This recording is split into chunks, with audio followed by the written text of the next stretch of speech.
So hey otakus, welcome back to the channel. तो आज हम लोग एक्सप्लेन करने वाले हैं ताकोपीज ओरिजिनल सिन के एपिसोड नंबर 2 और 3 को। तो एपिसोड 1 में हमने देखा था कि ताकोपी जो कि दूसरे प्लेनेट से आया हुआ एक हैप्पियन एलियन है, वो शिजुका की मदद करने का ठानता है। और फिर हमें पता चलता है कि शिजुका असल में मारिना द्वारा बुली होती है, जिसके कारण वो अपनी जान ले लेती है। जिसके बाद ताकोपी टाइम में पीछे जाकर उसे बचाने की कोशिश करते हैं। और अब हम देखेंगे इसके आगे। तो शिजुका अपनी क्लास में अच्छी तरह से परफॉर्म कर रही होती है और ताकोपीज ओरिजिनल सिन के जो एपिसोड नंबर 2 की शुरुआत होती है वो इस खबर के साथ होती है कि ताकोपी की वजह से मरीना अब उससे कुछ नहीं करती। जब शिजुका और ताकोपी चैपी के साथ वॉक पे जा रहे होते हैं, तब लड़की अपने माँ बाप के डाइवोर्स के बारे में बात करती है। चैपी फिर वो आखिरी चीज है जो उसके पिता ने उसे दी थी, इसलिए वो उस कुत्ते से इतना प्यार करती है। तब ताकोपी को याद आता है कि आज उसका शिजुका के साथ छठा दिन है, यानी कुछ घंटों में वो अपनी जान ले लेगी। तभी सब कुछ उलट पुलट हो जाता है जब मरीना आकर शिजुका को तंग करने लगती है। वो उसकी बहुत पिटाई करती है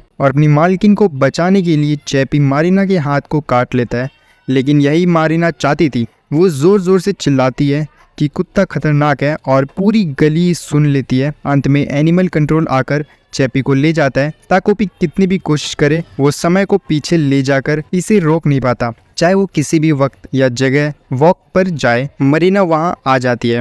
उसे समझ आता है कि मरीना जानबूझकर उनका पीछा करती है ताकि कुत्ता उस पर हमला करे। ताकोपी ये सब समझ नहीं पाता, पर फिर भी वो शिजुका को खुश करने की कोशिश करता है। और एक बार चैपी को ले जाया जाता है और वो लोग शेल्टर तक जाते हैं उसे वापस लाने के लिए, पर उनकी कोशिश बेकार होती है। शिजुका की माँ को इस बात से कोई मतलब नहीं।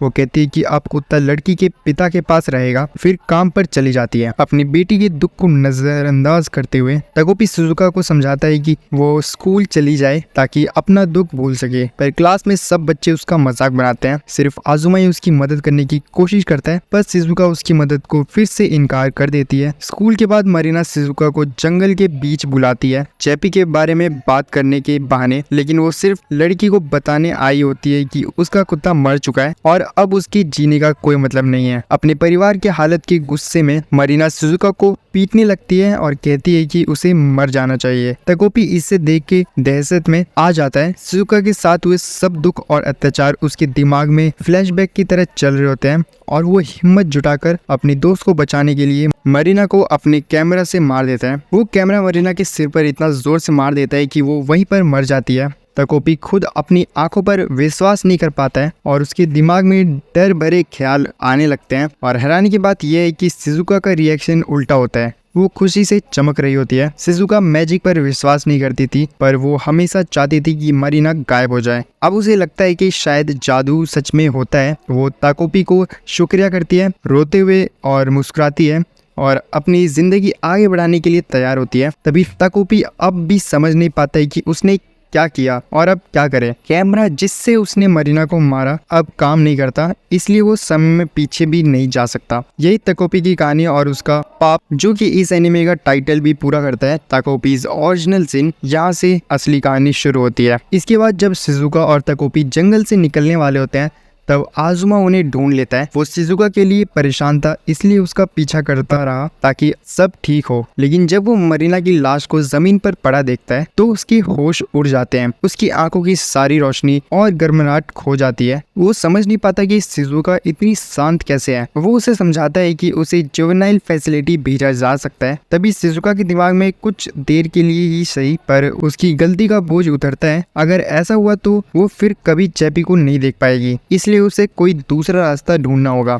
वो आजुमा से विनती करती है कि वो उसकी मदद करे मरीना की लाश को छुपाने में। कहती है कि उसके पास और कोई दोस्त नहीं है और आजुमा ही उसकी आखिरी आस है। उसकी बातों की गहराई आजुमा को छू जाती है और वो इसमें हाँ कर देता है, क्योंकि उसे पहली बार लगता है कि वो किसी के लिए जरूरी है। आजुमा का प्लान होता है कि वो मरीना की लाश को एक कैप्सूल में छुपा देंगे जो साइज बदल सकता है। एक हैप्पी गैजेट और ताकोपी मरीना बनकर एक्टिंग करेगा। अगर ताकोपी मरीना की शक्ल बनाकर उसके घर और स्कूल जाएगा तो किसी को शक नहीं होगा। ताकोपी पूछता है कि क्या वो वाकई इस प्लान पर चले, पर शिजुका उसे मना लेती है। जब ताकोपी मरीना के घर जाता है तो उसके माँ बाप इतने लड़ रहे होते हैं कि उन्हें ताकोपी की मौजूदगी का पता भी नहीं चलता। उसके पिता गलती से उस पर कुछ फेंकते हैं और उसकी नाक पर लग जाती है, लेकिन फिर भी लड़ाई बंद नहीं होती। इस सिचुएशन का एक ही अच्छा पहलू है कि ताकोपी को समझ ही नहीं आता कि क्या हो रहा है। एक दिन जब वो अपने आगे के प्लान सोच रहे होते हैं, तब आजुमा का भाई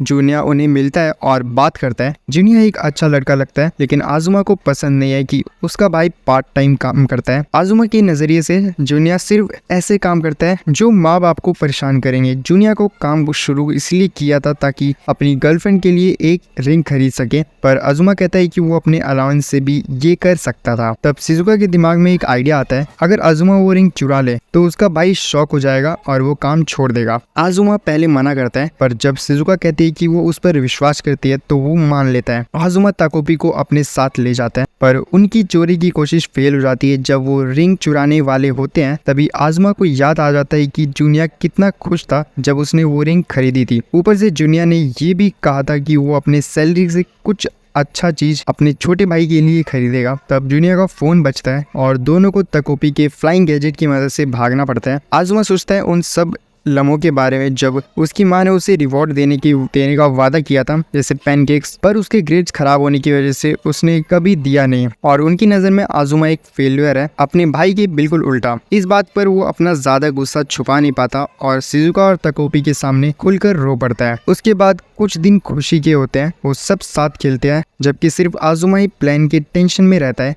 लेकिन फिर भी वो मजाक मस्ती करता है। एक दिन ताकोपी मेंशन करता है कि हैप्पी प्लेनेट में एक टाइम मशीन है, पर वो वापस जाकर इसे ला नहीं सकता, जो आजुमा को गुस्सा दिलाता है। बाद में जब ताकोपी मरीना के घर पर होता है, वो सोचता है कि वो हैप्पी प्लेनेट वापस क्यों नहीं जा सकता। उसे पता है कि वो नहीं जा सकता, पर वजह याद नहीं आ रही होती उसे। ध्यान ना देने के कारण वो गलती से मान जाता है मरीना के पिता के घर चलने को, क्योंकि उसे लगता है कि इस तरह वो टोके पहुंच जाएगा जहाँ चैपी है। रात को मरीना की माँ उसे इतने थप्पड़ मारती है कि उसका खून निकलने लगता है। जब वो फिर से उसे मारने वाली होती है तो वो गिर कर रो पड़ती है और वो कहती है कि उसे पता है कि वो उसकी असली बेटी नहीं है। रोते हुए वो ताकोपी से अपनी बेटी को वापस लाने की भीख मांगती है। उसके अलावा कोई और नहीं है जो ये जानता है कि वो मरीना नहीं है, पर माँ को यकीन है कि वो उसकी असली बेटी नहीं है। उसके बाद ताकोपी उनके फैमिली फोटोज देखता है और मिरर के सामने रो पड़ता है। तब उसे समझ आता है कि उसने और शिजुका ने क्या किया है। वो नहीं जानता है कि इस सब को कैसे ठीक करे, पर वो मरीना से माफ़ी मांगता है